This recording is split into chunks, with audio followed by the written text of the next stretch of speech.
we have so far said that COVID has diagnosed the journalistic system, that apparently there is no journalistic system because we have giant stories that in a past era would have been an obsession of journalists that are almost untouched. We have said that the scientific system is broken. We are apparently living in a dark age, and even the basic fundamentals of how science is done are not being followed. The universities, which were once these truth-seeking establishments that were independent and they were supposed to follow the truth wherever it led, have become protectors of particular articles of faith of one team and not the other. And then the next level, which we haven't talked about yet, is that the U.S. government is apparently completely captured, and it is captured at best by private interests that are at best indifferent to the suffering and death of average citizens, right? And I say at best because there are far worse possibilities about what they're up to, but the indifference or who they are that they display to the harm done to the public and the murkiness of whose interest it is that they are serving is mind-boggling, right? And COVID made it so clear. We watched the entire system fail, and not once, not 20 times. We saw 100 different failures that all looked alike, right? Each of them in real time and yet seeming to be in slow motion. All you had to do was be mentally independent in order to watch the system predictably follow a particular narrative, irrespective of what evidence loomed up in front of it, right? That was an amazing fact, right? And it took over everything. So, all right, you had a government, which I'm certain was never free of corruption, but at one time, it functioned to a large extent in the interests of the American people. And we watched COVID reveal that it's not in that business anymore. No percentage of it. Yeah. No percentage of it is interested in the well-being of the American people, right? That is an inconvenient obstacle that has to be addressed only in as much as elections require it to be addressed. Right? And to the extent that it can be done entirely at a narrative level, so no actual bending of policy to the citizenry has to occur, all the better from the point of view of whatever it is that's captured our governmental structure and whatever purpose it's on about. I really don't think we know, but we can see it isn't about us, right? That's just simply where we are. And then the last one of these that I think COVID has diagnosed, and maybe our listeners and our watchers will find others that I haven't spotted, is that COVID revealed that national sovereignty barely exists anymore, right? The degree of coordination of the corruption over national borders, yes, there were differences, but the basic point is something is in power across the West, and it got almost every nation to march in lockstep in complete indifference to the countervailing evidence that says that at least if it were true that the system were in fact confused, right? If this had been some massive error where people who thought they understood things better than they did had screwed up, right? There would have been a wide diversity of approaches across the West, and we didn't see that, right? We saw the occasional departure to an extent, right? But we did not see a wide diversity of approaches. We saw people doubling down on the same things that started out clearly wrong and became wronger over time, and yet the policy remained consistent as if that evidence had never arrived.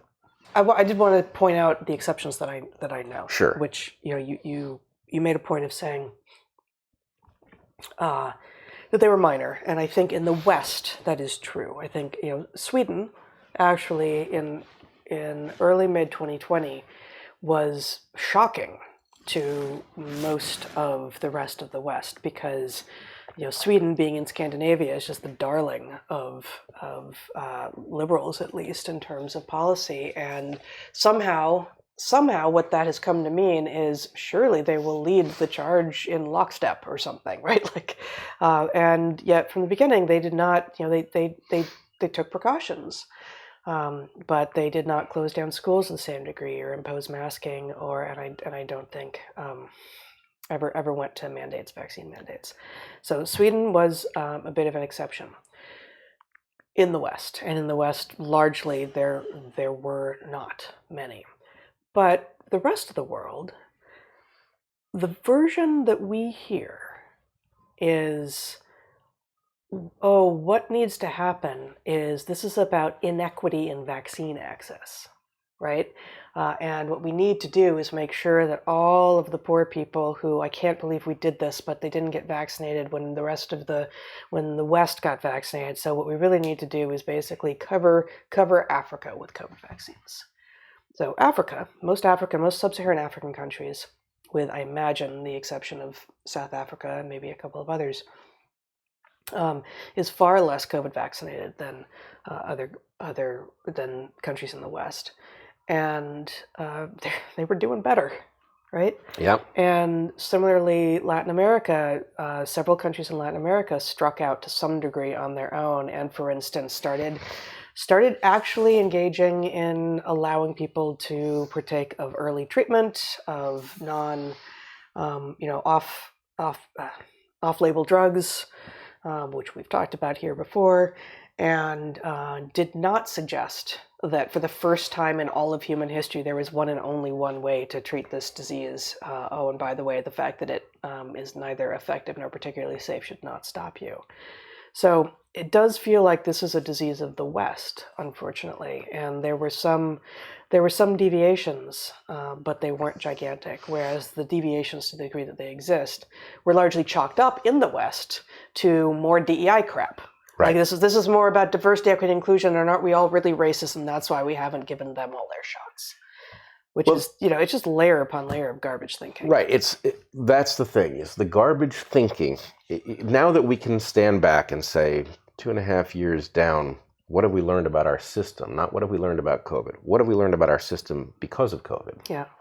One of the things that we have learned, and this is really the point of this particular exploration, is we have learned it is impossible for something like COVID to happen and for you not to learn painfully what you didn't understand as a result of what is revealed, right? You discover your arrogance, right? You thought this thing was going to work very well. You deploy this thing and you discover, it didn't do what I thought. And what's more, it did this other thing I didn't anticipate. It is impossible for that not to happen in a system that is actually interested in doing better, right? And the fact that our system is not obsessed with discovering what has now been revealed by, our attempts to solve this problem is the real thing that we need to be alarmed by, right? That's what I'm getting at, is now in September of 2022, it is becoming apparent that the thing doesn't care that it was wrong. And right? What's the evidence for that? Well, for example, you have a extremely unambiguous excess death rate that appears to track our remedy and our prophylaxis rather than the disease itself. There's some excess death that is the result of COVID, but there is a signal. What do you mean by the remedy and the prophylaxis? Well, the way we have dealt with people who are sick with COVID and the way we have attempted to prevent people from coming down with COVID, right? That's some sort of medical policy. The excess death signal appears to track that, and in particular, it appears to track the so-called vaccines, really transfection agents, but the so-called vaccines rather than the disease itself. There's certainly an excess death signal from COVID, but the distinction between the pre-inoculation phase of the pandemic and the mid-inoculation phase is substantial. Now, a normal system, let's say that all of the people who orchestrated policy had just been arrogant boobs, right? And they did the thing that we've seen 1,000 times where they thought they understood the biology better and they deployed a policy that seemed right to them, and you can imagine them talking themselves into that belief. Into certainty, mm-hmm. And then deploying the thing and having nature reveal their folly. Well, the natural thing that would follow that, I'm not saying this is good, but the natural thing that would follow that is there would be a rush to shunt blame to others. Mm-hmm. There would be this is key, there would be a rapid campaign to reduce the future harm, mm-hmm. right? And that is not necessarily about anything noble. Right. It is just simply about trying not to be responsible for more suffering and death. But you would not, for instance, continue to see mass PR campaigns to vaccinate and boost your children. Right. This is the most obvious of these things, is if you were confused about this, then your confusion would persist longest when it comes to the people most jeopardized by COVID. And your confusion would be alleviated most rapidly with people who were least jeopardized by COVID. And as it turns out, most jeopardized by the supposed treatment. Exactly. Right. So we would expect the system to be embarrassed into functioning. And it is not being embarrassed into functioning. It is doubling down on the same insanity. And it is basically going to take that excess death signal, and instead of causing it to be finite in time, it is going to make it into the new normal of the rate of death. Now, the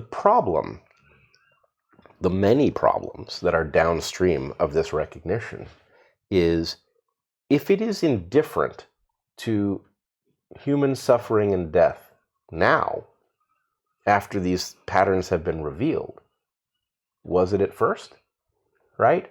Mm-hmm. Is this a new indifference? It thought it was right and then it decided it didn't care? That's unlikely. I mean, even Occam's razors wise, that's 2 steps.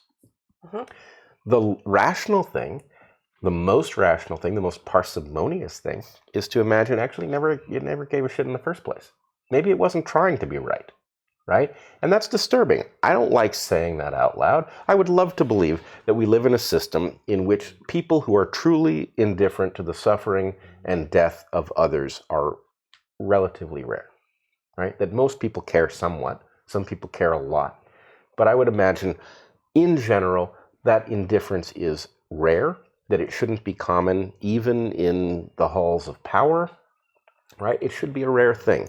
And the fact that it seems to be dominant in the particular places in the system that governed policy over the last 2.5 years ought to alarm us. And it ought to force us to engage certain kinds of questions. But then this goes back to where I started, which is engage these questions with what exactly? We don't have... With the tools of science, with the tools, journalism, and other things you would learn in college. Right. You would expect the university system to go into high gear, figuring out how these errors were made, what should have been done, what we ought to do now. Mm-hmm. Right? You would expect journalism to be obsessed with diagramming the failure, figuring out who actually was responsible. Right? None of this is happening. And really, I don't, dark age, I think, is a good metaphor because the hazard of living in a dark age isn't about being in the scientific dark. It's about all the things downstream of not being able to figure out which way's up, right? We are stuck in a predicament where we have a lot of things. Well, maybe government should fix this. Cool. Except that the thing that is dressed as government isn't functioning like a government, right? Maybe university should figure out what's happened. Yes, except that thing is now a church that is hell-bent on not figuring out what happened. Maybe some journalist ought to look into it. Yeah, except who do they work for? They can't work for any major publications, so they've got to be an independent journalist, and if they do go after it, maybe that's the end of their career.